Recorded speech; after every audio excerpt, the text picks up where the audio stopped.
Good morning, people. Good morning. Are we ready for this conference today? Yes! Are we ready to change U.S. foreign policy in the Middle East? Yes. All right.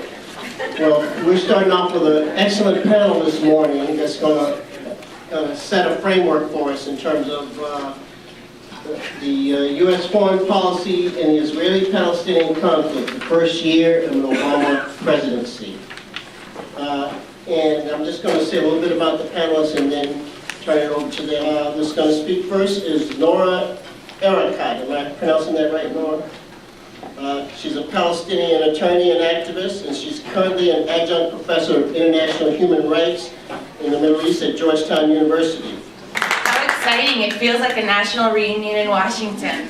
And I'm happy to be here. What I'd like to do this morning, given that you're going to be discussing really concrete goals and strategies for the rest of the weekend, is start with a broad overview of Middle East foreign policy in Capitol Hill, specifically Congress, and more specifically the House of Representatives. Although it's in the age of Obama, I'm going to be starting from a while back. I mean, not even just 2006, but well before that.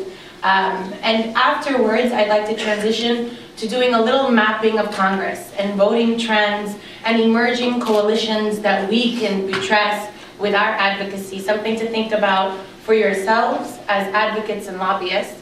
And tell me if I'm too close to this. And also for the organizers, not only are you organizing yourselves, but for organizers who are helping to organize you.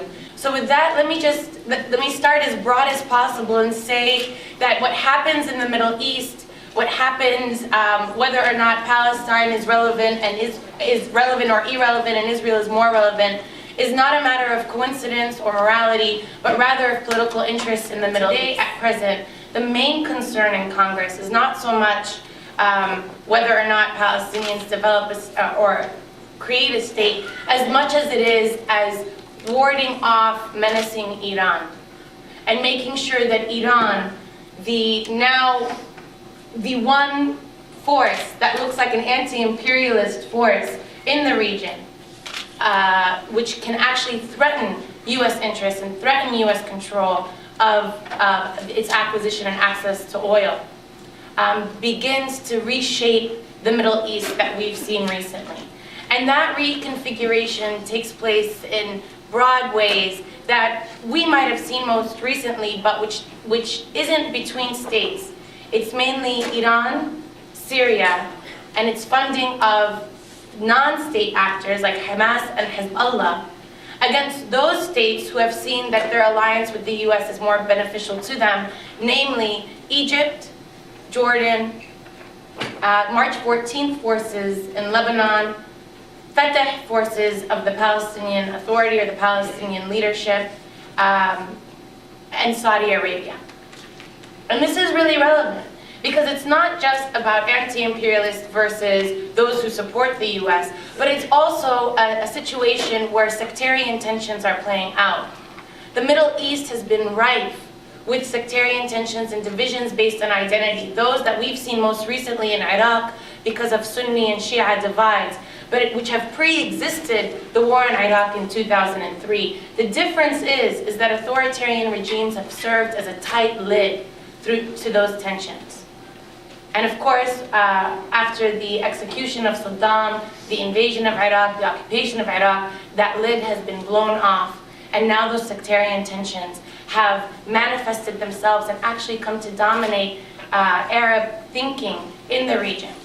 And so that no longer are there Arab regimes who are all united against Israel in support of Palestinian sovereignty, but instead you find that Arab regimes are by and large united against the presence of Iran, and specifically because they represent a Shia force and a growing Shia force. And the reason I'm saying this to you is because whereas we're looking at this as very narrowly about Palestine and Israel, the fact is that it's not black and white, and that Arab regimes are not aligned perfectly. And nothing illustrates this better than Egypt's behavior in the face of the Free Gaza marchers past January, where they pushed back the Free Gaza marchers, where they beat down on them, and are now building a wall of shame and calling Hamas a greater threat to its security than even Israel in the region.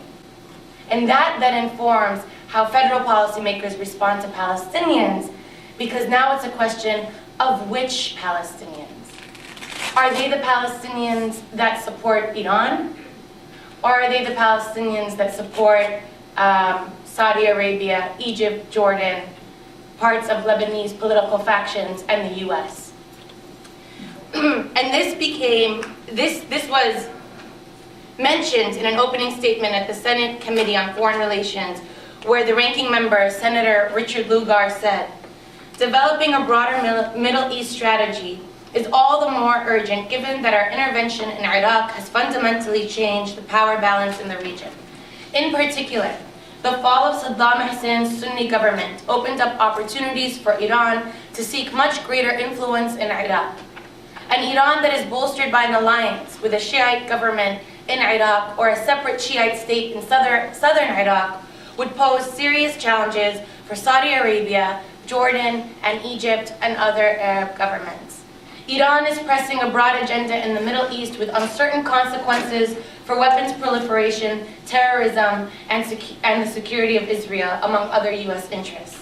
Any course we adopt in Iraq should consider how it would impact the regional influence of Iran."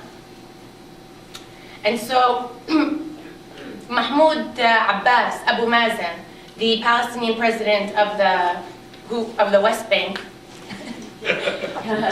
and whose mandate has already ended, also evidences this during Operation Cast Lead. During Israel's 22-day aerial and ground offensive against a defenseless population in a 140 square mile strip that's already been under siege, Abu Mazen, the representative of the Palestinian people, rather than condemn these attacks as war crimes, as flagrant violations of war crimes, condemns Iran and says that Tehran is trying to deepen the Palestinian split and, quote, "Iran needs to take care of its own issues and stay away from intervening in Palestinian affairs."